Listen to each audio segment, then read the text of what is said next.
For today's video, I'm going to teach you how to customize your online store.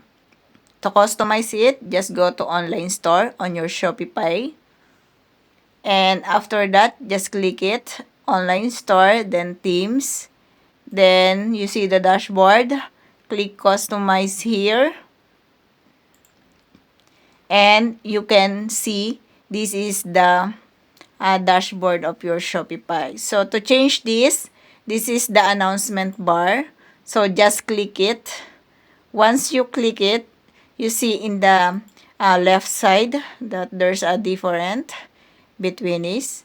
Then click the change. Here in the theme is if you click the change, it will change by different color or variety. But if you click the edit one, you can see here, I can edit the color of my announcement bar. So let's check or find what's the best color fits me. And if you are doing that at your home, so you can try to choose which color do you want in your brand kit. So this is your color. It's your brand. It depends on your brand. It depends on your color.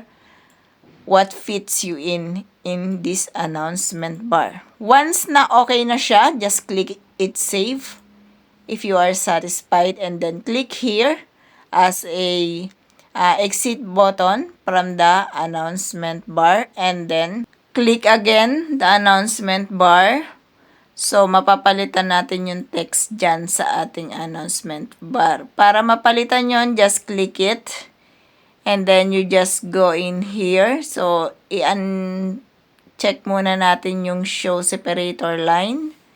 And kapag na-check na natin yon, i-back lang natin from announcement bar and makikita nyo itong announcement natin na to. So, makikita nyo yung add announcement, just click it, the add announcement, and once you click it, i-erase lang natin yung nakalagay, welcome to our store. Erase natin yan, then paltan mo ng gusto mo. For example, 50% off or free shipping, on sale, like that, and then click mo lang dito lahat, and then click save once done.